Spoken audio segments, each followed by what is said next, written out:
నన్ను అందరూ రాజకీయాల్లోకి రమ్మంటున్నారండి. రాజకీయాల్లోకి వస్తున్నాను. వైజాగ్ నుంచి ఎమ్మెల్యేగా పోటీ చేస్తున్నాను. ఎందుకు రమ్మంటున్నారంటే 130 దేశాలు తిరిగాను. మెయిన్ శాటిలైట్ మీడియాని కొండెరిపప్పం చేశాను. ఇంతకన్నా తెలివైనోడు మన తెలుగు రాష్ట్రాల్లో లేరని అంటున్నారు. ఓకే, నేను వస్తే ఏం చేస్తానో మీకు చెప్తే మీరు షాక్ అవుతారు. అయితే ఫస్ట్ మనం ఇండియా వచ్చేస్తాను. ఇండియా వచ్చేసి ఒక పార్టీ యొక్క కండువా కప్పుకుంటాను. ఒక పార్టీ కండువా కప్పేసుకున్నాక ఇంకా మనకి ఎక్కర్లేని పవర్ వస్తుంది.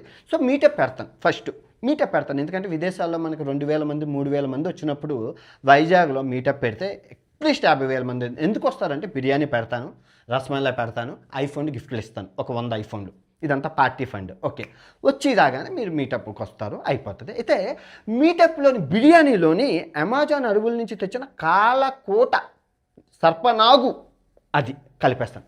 కలిపేశాక మీరు తింటారు ఎప్పటిలాగే. తినేసి సగానికి సగం జనాభా తీర్థలోకాలకి పైలోకాలకి వెళ్ళిపోతారు.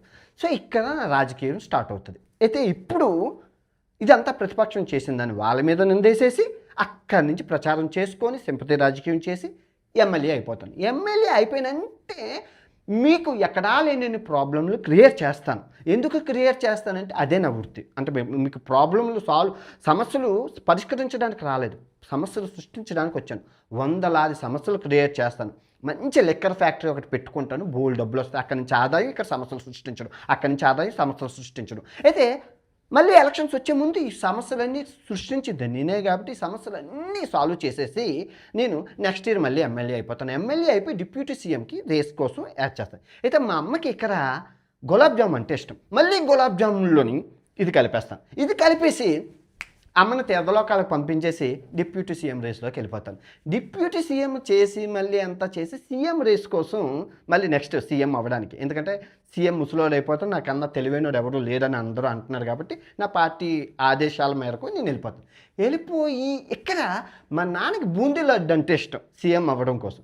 మళ్ళీ నాన్నకి బూందీ లడ్డులోని అమెజాన్ అడవుల నుంచి తెచ్చిన కాలకోట కలిపేసి వెంటనే సీఎం అయిపోతాను. వన్స్ సీఎం అయిపోయాక నేను ఎవరికి ఇవ్వను అంతే. ఎందుకంటే పవర్ఫుల్ నా దగ్గర ఉంది. ఓటు నోట్లు అన్నీ మార్చేసి మ్యాజిక్ చేసేసి వచ్చేసాను. అయితే ఇంత తెలివినికి ఇంత నాలెడ్జ్ ఎక్కడి నుంచి వచ్చింది అనే విషయం అంటే చాణుక్యుడి నీతులు అని ఉంటాయి, చాణుక్య నీతులు అని.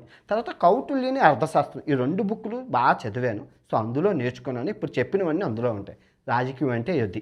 ఇప్పుడు చెప్పండి, నేను రావాలా వద్దా? మరి ఇంత తెలివి ఉన్న అన్వేషు మరి సీతమ్మ గొడవల్ని ఎందుకు హ్యాండిల్ చేయలేకపోయావు అని మీరు అనొచ్చు.